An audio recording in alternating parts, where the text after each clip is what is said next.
Hello and welcome to another video. তো এখন আমি কথা বলবো আনদেখি সিজন 4 নিয়ে। সিরিজটা অ্যাকচুয়ালি প্রত্যেকটা সপ্তাহে দুটো করে এপিসোড রিলিজ করছিল এবং ফাইনাল এপিসোডটা শুক্রবার দিন রিলিজ করেছে 22 তারিখ। ফাইনাল দুটো এপিসোড 7 আর 8, টোটাল 8টা এপিসোড। এবং সিরিজটা আমি দেখলাম সিজন 4। এটা অ্যাকচুয়ালি এর আগে 3টে সিজন এসে গেছে।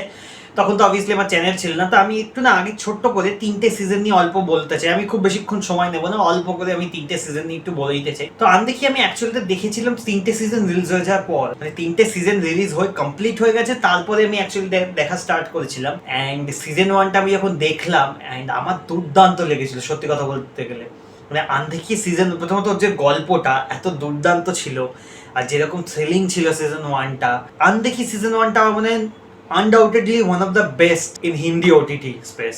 আমার মনে কিছু সিরিজ আছে যেগুলো হচ্ছে some of the best series, সেগুলো হলো এক Mirzapur season 1, Panchayat season 1, Breathe season 1, Secret Game season 1, Inside Edge season 1 আমার ঠিক মনে নেই, বাট আই গেস ওটাকে বলা যেতে পারে। জেল 50 আরেকটা বলতে ভুলে গেলাম, ওটা অ্যাকচুয়ালি সিজন একটাই এসেছিল, 4টে মাত্র এপিসোড ছিল। ওটা নাথিং এক্সট্রাঅর্ডিনারি, বাট ওর যে গল্পটা সেটা খুব ইউনিক ছিল। ইন্ডিয়ান ওটিটি স্পেসে ওইরকম টাইপের গল্প হয় না। এন্ড তার সাথে Undekhi season 1, these are some of the best in Indian OTT. দেখি সিজন 2টাও ভালো ছিল, বাট এইগুলো হচ্ছে সিজন 1 গুলো জাস্ট মানে অসাধারণ কিছু কাজ ছিল।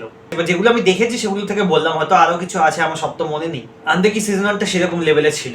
তারপরে সিজন 2টা, সেটা আমার খুব একটা খারাপ লাগেনি, সেটাও বেশ ইন্টারেস্টিং ছিল। কিন্তু সিজন 3 থেকে গল্পটা actually kind of downhill যায়। মানে গল্পটা অ্যাকচুয়ালি চেঞ্জ হয় সিজন 3 থেকে। মানে সিজন 3 তে মানে গল্পের মেন যে ফোকাসটা সেটা ঘুরে অন্য জিনিসে চলে আসে, প্লটটা বেসিক্যালি চেঞ্জ হয়ে যায়। মানে এমন নয় যে 4টে সিজন ধরে একটা আর্ক চলছে, সেটা কিন্তু নয়। তো ওই প্লটটা চেঞ্জ হয়, অনেক কিছু চেঞ্জ হয়ে যায়। এবং সিজন 3টা আমার খুব একটা এক্সট্রাঅর্ডিনারি লাগেনি। কিছু এমন নতুন ক্যারেক্টার ইন্ট্রোডিউস করেছিল এবং যে একটা ব্যাপার, মানে হয় না আমরা গ্যাংস্টার ফিল্মে এরকম দেখে থাকি যে এ তার সাথে ডিল করছে, সে তার সাথে ডিল করছে, ও অ্যাকচুয়ালি মানে ওই লোকটার ওপরেও কেউ একটা আছে, ওর নিচে কেউ একটা আছে, ও পালাচ্ছে, ওরা ধরে মেরে দিল, ও ইনফরমেশন পাস করে, মানে এরকম টাইপের যে ট্রোপস থাকে, আমি আশা করি বোঝাতে পারলাম, ওরকম টাইপের জিনিসপত্র ছিল। প্লাস ভালো লাগতো না অতটা দেখতে সিজন 3টা আমার মনে একটু ডাউন গেছিল। আমি ওয়েট করেছিলাম যে সিজন 4 কবে আসবে, বিকজ সিজন 3টা এখানে শেষ হয়েছিল। তারপরে মনে হয়েছিল যে গল্প আসা উচিত একটা সিজন, বাট এমন জায়গায় শেষ হয়েছিল না আসলেও খুব যে মানে অসুবিধা তো তা নয়। আবার তাও যখন আমি দেখলাম যে সিজন 4 এর অ্যানাউন্সমেন্টটা হয়েছে, তখন আমি খুব খুশি হলাম যে আচ্ছা ফাইনালি এটা লাস্ট সিজন আসবে, বিকজ এই সিরিজটার নামই আনদেখি সিজন 4 দ্য ফাইনাল ব্যাটল। এবং সিরিজটা যখন অলমোস্ট কমপ্লিট হয়ে এসছে, এপিসোড 7-8 রিলিজ করা বাকি, 6টা রিলিজ করে গেছে, তখন আমি দেখা স্টার্ট করলাম। এবং প্রথম দুটো এপিসোড দেখতে দেখতে আমার দুর্দান্ত লাগছিল। একটা হচ্ছে গল্পটা সিজন 3 5 বছর পরে সেট, তো খুব বেশি চেঞ্জেস নয়, অল্প চেঞ্জেস হয়েছে। প্লাস যেখানে সিজন 3 শেষ হয়েছিল, তারপর কিছু চেঞ্জ তো হওয়া বাধ্যতামূলক, মানে হতোই কিছু চেঞ্জ। যেমন পাপ্পাজি আমরা দেখেছিলাম আগে সিজনের এন্ডে, তাকে জেলে পাঠিয়ে দেওয়া হয়েছিল, তো অবভিয়াসলি সে জেলে আছে, এরকম কিছু জিনিসপত্র আছে। বাট এপিসোড 1 আর 2টা কিন্তু আমার দারুণ লাগছিল দেখতে, যেভাবে ওরা মানে পুরো জিনিসটাকে স্টার্ট করেছে, যেভাবে বিল্ড আপটা দিচ্ছিল, হেভি লাগছিল। এবং পুরোনো ক্যারেক্টার, তো তাদের যে ইন্ট্রোডাকশন সিন গুলো সেগুলো ভালো ছিল। হ্যাঁ, এটা অবভিয়াসলি এটা মেইন স্ট্রিম ফিল্ম নয় যে একদম হিরো স্লো মোশনে ঢুকছে, আশেপাশে সবকিছু হাওয়ায় পাতা ফাতা উঠছে, সেরকম কিছু সিন সেরকম নয়। বাট যেভাবে ইন্ট্রোডাকশন গুলো ছিল ভালো লেগেছিল। এবং প্রথম দুটো এপিসোড যেটাই বলছি যে হেভি ইন্টারেস্টিং লাগছিল দেখতে, যে হ্যাঁ এবার গল্পটা ভালো দিকে এগোচ্ছে। নতুন কিছু ক্যারেক্টার ওরা ইন্ট্রোডিউস করিয়েছে, গৌতম রোলের যে ক্যারেক্টারটা সেটা ইন্ট্রোডিউস করিয়েছে। আচ্ছা, আরেকটা ক্যারেক্টার আছে ডিজে বলে, তাকে ইন্ট্রোডিউস করিয়েছে। ক্যারেক্টার্স গুলো দেখতে প্রথম ভালো লাগছিল, বাট তারপর থেকে না জিনিসটা অল্প করে ডাউন যেতে শুরু করে। রাইটিং এর প্রবলেমস গুলো ধরা পড়ে চোখে। প্রথমত এপিসোড 3 অতটা ধরা পড়ে না, কিন্তু এপিসোড 4, দেন 5, 6 ক্রমশ জিনিসটা আমার মনে হয় ডাউন হিল যেতে থাকে জিনিসটা, বিশেষ করে 5 আর 6 এর দিকে গিয়ে, এবং তারপর লাস্টের দিকে গিয়ে জিনিসটা প্রচন্ড রাস্ট আমার মনে হয়েছে। এবং এটাই আমার সিরিজটা সব থেকে বড় ক্রিটিসিজম। এবং আমার খুব খারাপ লাগছে, বিকজ আমি ফ্যান সিরিজটা। আমার খুব খারাপ লাগছে এটা বলতে, যে এই সিরিজটা যে লেভেলে ছিল সিজন 1 এবং তারপর সিজন 2, সিজন 3 তে ডাউনফল হওয়ার পরে আমি ভেবেছিলাম 4টা আবার ফেরত আসবে ট্র্যাকে, বিকজ এই 4 এর কনসেপ্টটা বেশ, মানে যে মেইন প্লটটা, যে হ্যাঁ যেভাবে ওরা কি প্রমোশন করছে পাপ্পাজি ভার্সেস রিঙ্কু, তো আমি ইন্টারেস্টেড ছিলাম, আই ওয়াজ ইন্ট্রিগড। বাট যেভাবে জিনিসটা ওরা লিখেছে, প্রথম দুটো এপিসোড ভালো ছিল, ইন্টারেস্টিং ছিল, নতুন কিছু জিনিসপত্র প্লট লাইন্স নতুন ইন্ট্রোডিউসও করেছিল। একটা হিউম্যান ট্রাফিকিং এর প্লট লাইন আছে, যেটা কোনো স্পয়লার নয়, এটা ফার্স্টে এরা ইন্ট্রোডিউস করে দিয়েছে ফার্স্ট এপিসোডে। ওই জিনিসটা দিয়ে আবার দেখাচ্ছিল, ইন্ট্রিগিং লাগছিল যে এই জিনিসটা কিছু একটা মানে হেভি হতে চলেছে, জিনিসটা এপিক কিছু একটা হতে চলেছে। বাট তার পরবর্তীতে রাইটিং এর ফ্ল গুলো চোখে পড়ে এবং খুবই বাজেভাবে জিনিসটা হয়। মানে বাকি পুরো সিরিজটা রাইটিংটা বিশেষ করে আমার মনে হচ্ছে, গল্পটা আমারই খুব একটা এক্সট্রাঅর্ডিনারি কিছু নয়। এবং ওরা এই নতুন প্লট লাইন ঢুকিয়ে, নতুন ক্যারেক্টার ঢুকিয়ে জিনিসটাকে ইন্টারেস্টিং বানাতে গেছে, বাট ক্যারেক্টারগুলো ওয়েল ডেভেলপ নয়, ওয়েল রিটেন মেনটেন নয় তাহলে ইন্টারেস্টিং লাগবে কি করে, এটাই আমার বক্তব্য। যে গৌতম রোধের ক্যারেক্টারটা হোক বা ডিজে বলে যে ক্যারেক্টারটা, তার কোনো ক্যারেক্টারই খুব একটা ইন্টারেস্টিং নয়, খুব একটা ইন্ট্রিগিং নয়, ঠিক আছে। এবং শুধু তাই নয়, এই যে হিউম্যান ট্রাফিকিং এর প্লট লাইনটা রাখা হয়েছে, এই প্লট লাইনটার উপর ভর করে আর কি আমাদের পুরো যে ইন্সপেক্টর ঘোষকে ফিরিয়ে আনা হয়েছে দিব্যেন্দু ভট্টাচার্য যে ক্যারেক্টারটা প্লে করে, কিন্তু কোনো লাভ হয়নি। মানে রাইটিংটা এতটা মেসি আমার মনে হয়েছে, মানে আমার এত খারাপ লাগছে ভেবে যে এত ভালো একটা অপরচুনিটি ছিল এবং এই পুরো যে ব্যাপারটা পাপ্পাজি ভার্সেস রিঙ্কু, এই জিনিসটা করে ঠিক করে দেখাতে পারেনি আমার মনে হয়েছে। এবং মেইন ক্যারেক্টার্স গুলো তাদের তো ডেভেলপমেন্ট নেই, বাট ঠিক আছে তাদের আমরা সিজন 1, 2, 3 ধরে দেখে আসছি। নতুন যে ক্যারেক্টার গুলো ইন্ট্রোডিউস করা হয়েছে তাদের একটু তো ডেভেলপ করতে হবে। প্লটের প্রচুর ইনকনসিস্টেন্সি আছে, এগুলো লেটার এপিসোডে গিয়ে ধরা পড়ে, ঠিক আছে। ডায়লগ ফায়লগ গুলো যেভাবে আছে বা যেভাবে জিনিসপত্র গুলো হয়, মানে কি হয় এই ক্যারেক্টারটা এখান থেকে ওখানে তাড়াতাড়ি চলে গেল, এটা করে ওটা, ওটা করে ওটা, এভাবে আর কি আসতে থাকে দুমদাম দুমদাম করে। দেখতে ইন্টারেস্টিং লাগছে বিকজ আমি ওয়ার্ল্ডটাতে ইনভেস্টেড, বাট আদারওয়াইজ জিনিসটার মধ্যে কোনো কিছু নেই এবং মানে স্টেকসটা হাই ফিল হয় না। এবং সেটাও একটা আমার ক্রিটিসিজম, যে রাইটিং এ এমন ভাবে রাইটিং আছে না কে অ্যান্টাগনিস্ট বোঝা যায় না। মানে অ্যাকচুয়ালিতে দেয়ার ইজ নো অ্যান্টাগনিস্ট, মানে অ্যান্টাগনিস্ট আছে বাট কোনো অ্যান্টাগনিস্টিক ফিলই হয় না, ঠিক আছে। যে এই একটা ক্যারেক্টার এ অ্যান্টাগনিস্ট বা এই ক্যারেক্টার সে অ্যান্টাগনিস্ট, নেই, অ্যান্টাগনিস্টের ডেভেলপমেন্ট নেই। যাকে মনে হচ্ছে যে হ্যাঁ এই অ্যান্টাগনিস্ট, সে একটা কাউকে সে একটা মানে কি বলে কন্ট্রাক্ট দিল যে তুমি যাও রিঙ্কু আটওয়ালকে মেরে এসো, রিঙ্কুর যে ক্যারেক্টারটা তাকে মেরে এসো। ও মা দুম করে সে মারতে গেল, সে একটা গুলি চালিয়ে দিল রাস্তার মধ্যে। মানে ওই জায়গাটা যে জিনিসটা হয় অদ্ভুত লাগে যে এই বলছে যে এই মানে কন্ট্রাক্ট কিলারকে কাজ দিয়েছে, বলছে এই কন্ট্রাক্ট কিলার খুব ক্লিন কাজ করে, এটা ক্লিন কাজ। রাস্তার মধ্যে কি গুলি চালাচ্ছে, গাড়ি করে রিঙ্কু যাচ্ছে, সে বাইকে করে গেল, ওভারটেক করলো, দিক বাইকটা ঘুরিয়ে আনছে, গুলি চালাচ্ছে, গাড়িটা উল্টে পড়ে গেল, আমরা দেখছি আচ্ছা গাড়ি ব্লাস্ট করে গেছে, নির্ঘাত রিঙ্কু মরে গেছে। না, রিঙ্কু কি করে মরবে? আমি এটা স্পয়লার দিচ্ছি না, এটা স্পয়লার কিছু বলার নেই, Rinku is the main character, সে মরার কথাও নয়। রিঙ্কু মরেনি, ও মা বা ও যে মেইন যে কিলারটা তাকে সে আবার কি করে মেরে দিয়েছে এবং কি করে মেরে দিয়েছে, ফ্ল্যাশব্যাকে 1 সেকেন্ডে দেখালো যে হ্যাঁ কিলারটা মাটিতে পড়ে আছে, দাঁড়িয়ে আছে, কি করে হলো, কি হলো, নো ওয়ান নোজ। এইরকম টাইপের উদ্ভট জিনিস হয়েছে এবং আমার এত বাজে লাগছিল জিনিসটা, যে অ্যাজ আ ফ্যান আমার এত এম্বারেসিং লাগছিল দেখতে যে এরকম অবস্থা হয়ে গেছে সিরিজটা, যেখানে কিভাবে স্টার্ট হয়েছিল। সিজন 3 অতটা খারাপ নয়, 3 এর আই থিঙ্ক রাইটার বরুণ বডোলা নিজে ছিল, যে এই সিরিজ মানে অবভিয়াসলি আগের সিজনেও ছিল, এই সিজনেও আছে, তার ক্যারেক্টারটা তো কোনো ডেভেলপমেন্ট নেই। মানে এটা কি হচ্ছে আমি জাস্ট বুঝতে পারলাম না যে এইভাবে কেন এত রাস্ট হইতে বানানো হয়েছে সিরিজটা। মানে rust in not in production quality, মানে প্রোডাকশন কোয়ালিটিতে রাস্ট নয়, রাইটিংটা এত রাস্ট ফিল হয়, সেটা আমার খুব একটা ভালো লাগেনি। হিউম্যান ট্রাফিকিংয়ের যে ব্যাপারটা ওরা দেখিয়েছে সেটা না আসলে মানে যেভাবে ওরা জিনিসটাকে পোর্ট্রে করেছে সেটা খুবই ক্রিপি টাইপের। মানে আমার একটা ঘর দেখাচ্ছে, সেখানে যেভাবে আর কি মানে মেয়েদের ট্রাফিকিং চলছে, কেনা বেচা চলছে, এবং সেটা মানে খুব এলিগেন্ট টাইপের একটা ঘর, লোকজন মাস্ক পরে আছে, একটা ট্র্যাডিশনাল মিউজিক টাইপের, ক্লাসিক্যাল মিউজিক টাইপের একটা বাজছে ইনস্ট্রুমেন্ট, ঠিক আছে। মানে আশা করি বোঝাতে পারছি ব্যাপারটা। তো খুব এলিগেন্ট একটা জায়গা, খুব এলিগেন্ট লোকেশন আর কি জিনিসপত্র হচ্ছে, এরকমভাবে দেখিয়েছে এবং সেটা না অ্যাকচুয়ালিতে খুব ক্রিপি লাগে। এইভাবে সাধারণত মানে আমার তো মনে পড়ছে না আমি ইন্ডিয়ান কোনো ওটিটিতে এইভাবে দেখেছি পোর্ট্রিয়ালটা। তো ওটা দেখে না শুরুতে মনে হচ্ছিল যে আচ্ছা এটা হেভি একটা ক্রিপি দিকে যাবে এবং মানে এটা হেভি কিছু একটা হবে এবং পে অফটা দুর্দান্ত হবে। যখন এই ফাইনাল ক্রিমিনালটা ধরা পড়বে যে হিউম্যান ট্রাফিকিংয়ের পিছনে আছে, সে যখন ধরা পড়বে তার পে অফটা দারুণ হবে, বাট সেগুলো ওই লেভেলে হয় না। প্লাস তারপরে একটা জায়গাতে একদম হ্যাকিং এর সিন আছে এবং সেইখানে দেন এগেন যেটা আমরা মানে ইন্ডিয়ান সিনেমা সিরিজে দেখে থাকি, হ্যাকিং করার সময় একটা পার্টিকুলার এরকম কোনো স্ক্রিন হ্যাকিং এর কিছু হয়তো ওভারলে হয়, যেখানে ওরা যে সফটওয়্যার এডিট করে, I don't know Premiere Pro বা আফটার এফেক্টস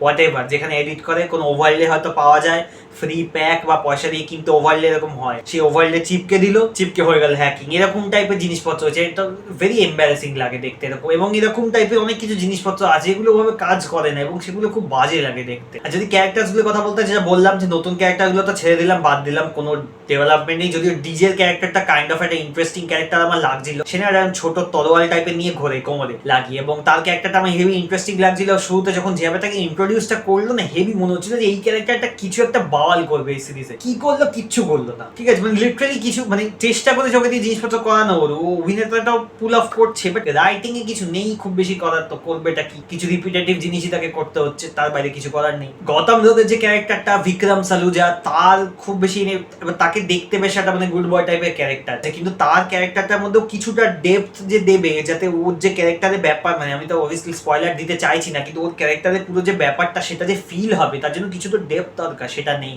একটা মেইন ক্যারেক্টার, আমি এটা বলবো না কোন ক্যারেক্টার, একটা মেইন ক্যারেক্টার তাকে অফ স্ক্রিনে ডেথ দিয়ে দেওয়া হয়েছে, ওটা কাইন্ড অফ আমার বাজে লেগেছে। মানে এবং সেটা এমন না যে কোনো ঝামেলা হয়েছে সেই অ্যাক্টরের সাথে, তা কিন্তু নয়, ঝামেলা কোনো হয়নি, বিকজ ফ্ল্যাশব্যাক সিন দেখানো হয়েছে, কিন্তু সে সিরিজে এটাকে অফ স্ক্রিন ডেথ দিয়ে দেওয়া হয়েছে, which was kind of embarrassing. এবার যেহেতু আমি বললাম যে আমি যেহেতু ওয়ার্ল্ডে ইনভেস্টেড, এই ক্যারেক্টার গুলোতে ইনভেস্টেড, পাপ্পাজির ক্যারেক্টারটা হোক, রিঙ্কু হোক, এদের ক্যারেক্টার যেহেতু এতদিন ধরে দেখছি, even though they are not good guys, ভাল লাগে দেখতে, তাও ওই যে তাই জন্য তো আমি মানে ইন্টারেস্টেড ছিলাম, ইনভেস্টেড ছিলাম।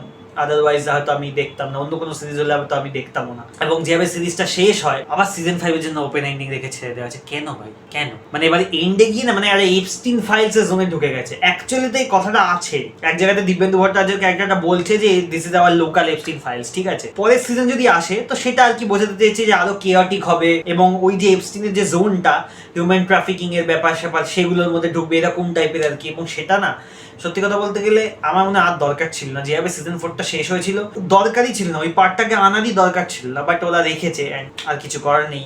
মানে যদি সিজন 4 চলে, আই গেস সিজন 5 হয়তো আসবে, হয়তো আমি আসলে দেখবো, because again I am interested in the characters. And character থেকে মনে পড়লো আরেকটা ক্যারেক্টার ছিল যে সিজন 1 থেকে আছে, সালোনি। তার এই সিজনে খুব বেশি কাজ নেই, খুব আমি তাকে ভুলেও গেছিলাম অ্যাকচুয়ালি, যে লাস্ট সিজনে সে কি করছিল, তার খুব বেশি কাজও নেই। অ্যান্ড দেন তার পরবর্তীতে সিজনে মানে সে জাস্ট একটা টাইমের পর, মানে লাস্টের দিকে এপিসোডে ছিল, আই থিঙ্ক 7 না 8 এপিসোডে ছিল, বাট দেন গায়েব হয়ে যায়। ভালো দিক, এবার যদি সিরিজের কিছু বলতে, আমি একটু বেশি ক্রিটিসাইজ করে ফেললাম, because I was expecting too much. ভালো দিক যদি বলতে হয়, হ্যাঁ কিছু মানে ক্যারেক্টারস গুলো এগেন বললাম দেখতে ভালো লাগছে তাদের, এন্ড যেভাবে ওরা পুরো জিনিসটা, মানে যে স্কেলটা, যেভাবে পাহাড় ঠাড় গুলো দেখা, ওগুলো দেখতে ভালো লাগে, বাট সেই স্কেলটাও আমার মনে হয় মানে খুব বেশি যে দেখিয়েছে, মানে ওরা যে ব্যবসা করে ইলিগাল, সেগুলোও যে খুব একদম ভালোভাবে দেখিয়েছে, অনেক স্কেলটা বড় ফিল হয়, সেই ব্যবসা স্কেলটা সেটা অত বড় ফিল হয় না। ডিরেকশনে খুবই নর্মাল, নাথিং এক্সট্রাঅর্ডিনারি। লাস্ট এপিসোডে আই থিঙ্ক একটা সিন আছে যেখানে রিঙ্কু একদম বন্দুক চালিয়ে আসছে, ঢুকছে, ঠিক আছে, এবং ওর যে জামাটা, পুরনো জামা, সিজন 1-2 তে যেরকম জামা পড়তো, ওইরকম জামা পরে বন্দুক চালিয়ে ঢুকছে, আর পিছনে একটা পাঞ্জাবি গান বাজছে, ওইটা ভালো ছিল ওই সিনটা। But otherwise nothing extraordinary. Action সিনগুলো খুব একটা এক্সট্রাঅর্ডিনারি কিছু নয়। ভালো জিনিসের মধ্যে আর দুটো ছোট জিনিস বলে দিতে চাই আমি, সেটা হলো একটা বোমের ব্যাপার আছে, এটা বোম, তো বোম ডিফিউজারের যে ব্যাপারটা, সেটা বেশি ইন্টারেস্টিং হতে দেখানো হয়েছে। মানে যে জিনিসটা করা হয়েছে বোম ডিফিউজারটা নিয়ে, সেটা এর আগে আমি কোথাও দেখিনি, ওই পার্টিকুলার জিনিসটা আমার হেভি লেগেছে। আর যে দ্বিতীয় জিনিসটা বলতে হয়, যে একটা ক্যারেক্টার আছে, বাচ্চা মেয়ের ক্যারেক্টার, দমনের মেয়ে সামায়রা, তার সাথে রিঙ্কুর যে একটা বন্ডিং ওরা ক্রিয়েট করেছে প্রথম কিছু এপিসোডে, সেটা কিন্তু হেভি লাগে। এবং যে সিনগুলো তাদের মধ্যে আছে না, মানে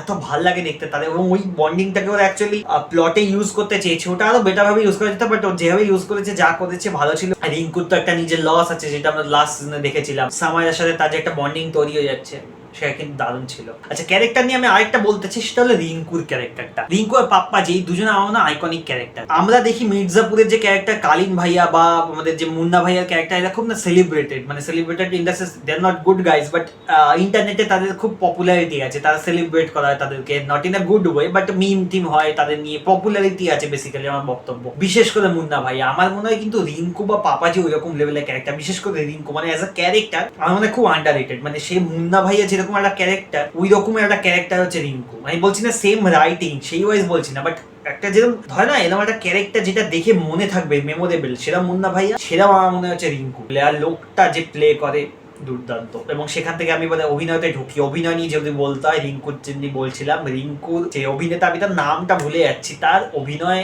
এত দুর্দান্ত লাগে তাকে দেখতে, তার লুকটা, ওই গাল ভর্তি দাঁড়িয়ে, আর তার অভিনয় হেভি লাগে তাকে দেখতে। খুব যে লেয়ার্ড ক্যারেক্টার, খুব ডিপ তার কিছু করার আছে সিজনে, তা নয়, কিন্তু তার পারফরমেন্স আমার দেখতে ভালো লাগে। তার একটা কাইন্ড অফ অরা আছে স্ক্রিনে থাকলে, তাকে দেখতে হেভি লাগে। আই হোপ কি সে ফিউচারে আরো ভালো ভালো কাজ পায় বলিউডে। বাকি অভিনেতাদের মধ্যে পাপ্পাজি, হর্ষ ছায়া as পাপ্পাজি is one of the most underrated performances in Indian OTT।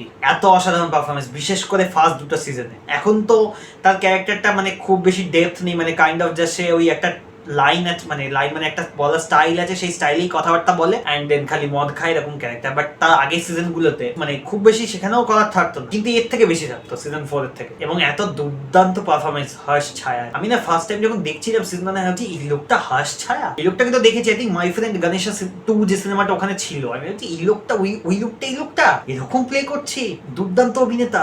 And সত্যি লোকটা দারুণ লাগে। আর বাকিদের কাজ খুব বেশি নেই, যাদের যেটুকু কাজ আছে ঠিক আছে। গৌতম রোধের কাজটা আমার গৌতম দেবদাই আমার মনে হয় ভালো অভিনেতা, তার সিরিয়াল টিরিয়াল দু একটা হয়তো কিছু একটু দেখে থাকতে পারি টিভিতে, ইজ এ গুড অ্যাক্টর, তার ক্যারেক্টারটার মধ্যে একটু ডেপথ থাকলে ভালো হতো। ডিজের যে ক্যারেক্টারটা, তার অভিনেতাটাও খুব একটা খারাপ নয়, বাট দেন তার ক্যারেক্টারটাও খুব যে ইন্টারেস্টিং হতে পারতো রাইটিং লেভেলে সেটাও মনে হয় শর্ট হয়ে গেছে। বরুণ বাটলার ক্যারেক্টারটা মানে literally I was not invested, তার স্ক্রিন টাইমও এত কম, আমি জানি না তাকে এত কম কেন স্ক্রিন টাইম দেওয়া হয়েছে, তার জাস্ট কিচ্ছু করার নেই, মানে সে জাস্ট আছে, মানে হয়তো দেখে মনে হচ্ছে সে ছিল ওই লোকেশন যেখানে শুট হচ্ছে, মানে গল্প তো বলছে চণ্ডীগড়ে বরুণ বাটলার থাকে, মাঝে মাঝে এসে দেখা দিয়ে যাচ্ছে সেটা, এরকম মনে হচ্ছে যে হ্যাঁ সেটা এসে ক্যামেরার সামনে হ্যালো হাই করে দিয়ে চলে গেল, লিটারালি খুব বেশি কিছু করা নেই। তো ওভারঅল যদি বলতে হয় it's not that good of a series. আমাকে যদি 5 রেটিং দিতে বলে, এটা লেটার বক্সে পসিবল তো না রেটিং দেওয়া, বাট আমি রেটিং যদি দিতে বলা আমি 5-এ 3ই দেবো, তার থেকে বেশি 3টাও আই গেস বেশি, মানে 2.5 কি 3 দেবো।